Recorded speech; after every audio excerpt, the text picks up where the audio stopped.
which stands for Possessing Artistic Gifts Eloquently Spoken, is a poet and MC originally from Cameroon, Africa.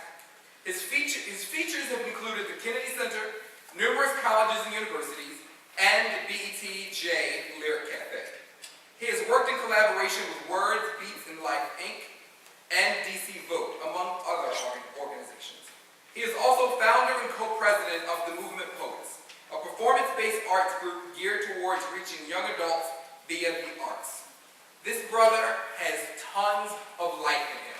So earlier tonight, I asked you, are you ready? You all got excited? Prepare to do this for this entire set. This brother is awesome-tastic. Give it up for Pages, everybody.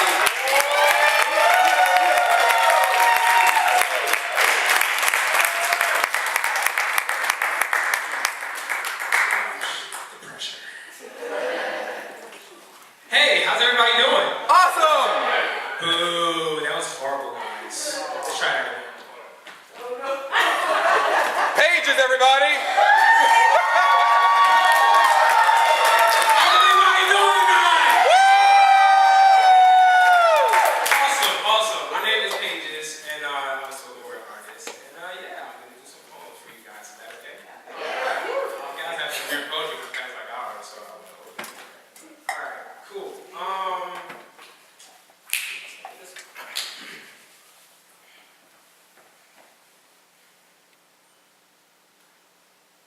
Dear poet, I pray for you. Because they've sampled your dreams and sold them back to you on constant playback, mastered in Dolby Digital Dolby Digital You are constantly surrounded in the sound of your own doom, so wake up and smell the screams of movement and substance as puppeteers, puppet ears to puppeteers. Crocodiles crawling from Pinocchio's eyes, Charlotte's Web sticking from his ears, where so many black widows are left hanging alone, their atlas with a period, forced to raise sons on their own with no role models, no father figures, so they rather role models as they get farther in their figures unprotected. So don't be surprised if you catch claps when you keep opening yourself to standing ovations from HB holes. Don't let the applause screw with your head, you must stay on the right route. Don't stray from the path of change for change. That's why a lot of these poets look like new age hip-hop. Keep your message from the heaven in you. Not for folks to tattoo your royalty on their arm or give you gold from their snakeskin tongue. They will shed only our layers for you. Don't drink from a YouTube stream, cause those waters don't mean well for you. But I love you. We're just two seeds from the same womb. You didn't invent the art invented you.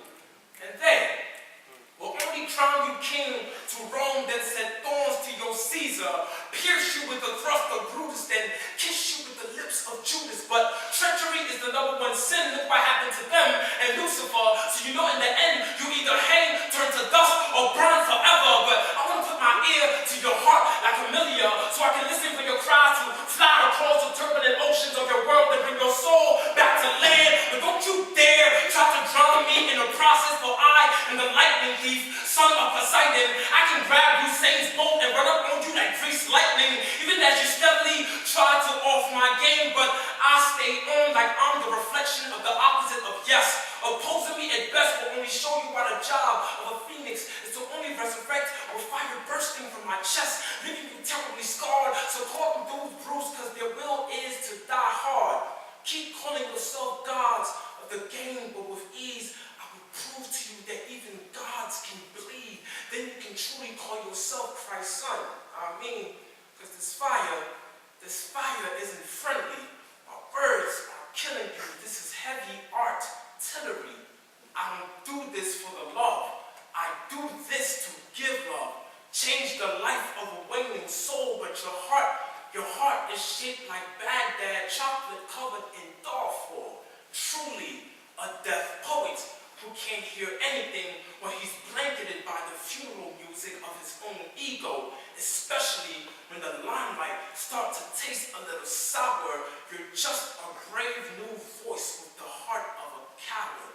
So I pray for you. Thank you. Woo!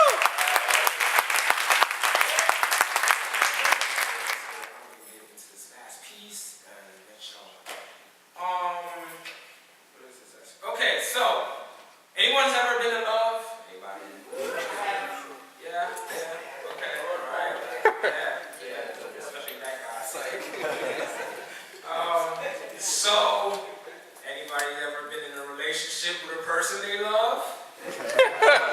Yeah, okay. All right, now this is when it gets tricky. Listen now, it's gonna get very tricky. So, have you ever been in a relationship with a person that you love, but then you also feel like you're in a relationship with every other person that came before you? Wow.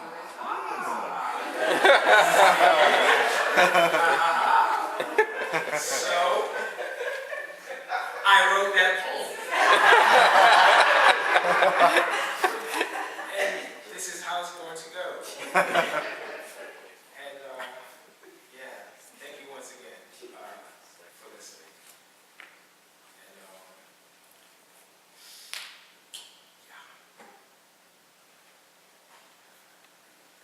So, these are few words I would like to have with your ex-boyfriend.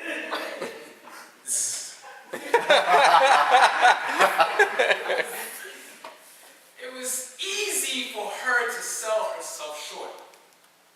When relationships harbor emotions that are slaves to your past to be auctioned off to the arms of your next unsuspecting lover, who's made a purchase for a lot more than what he ever bargained.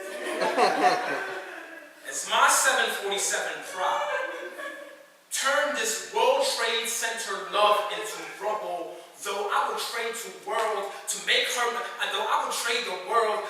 her my center, but for some reason she still revolves around you. The stench of your kisses lingering on her lips like a broken promise. Did you forget how you turned her insides into a jungle gym? Her heart was like a beating castle of monkey bars because it was just something for you to hang on to when you wanted to play around. Games, you hopscotched on her playground skin, so now every time I touch her, her insecurities come out for recess. And those guys, they play really, really freaking rough. See, I don't know what you're used to, but her vagina is not a pyramid. It is not some sort of geometrical shape. It is not some sort of equation. And you've made it very difficult for me to try to remind her every day to stop trying to solve her life with it when her will and duty to be better is the only solution that she has ever needed. And I could describe you in one word. In basic terms, dude, you're like a mix between a poopy-faced kangaroo that's been malnourished for years and a retarded zombie. I know that wasn't one word. But it is still relevant as your barbed wire tongue wraps around the hearts of women and squeezes until they bleed for you everything that your mother couldn't. I wish that the Holocaust of your childhood hadn't turned you into such a walking gas chamber where your macho emotions are suffocating and tortured to the fact that you were never taught how to love, you were never taught how to hold a woman, you were never taught how to treat her with everything that she deserves. This poem is your eviction notice. Our house will only be built out of love, and even if some of its walls will be made out of her scars, I will remind her every day that those scars are what make her so damn beautiful. And that you in the back with the really, really bad hair no longer belong. Thank you so much.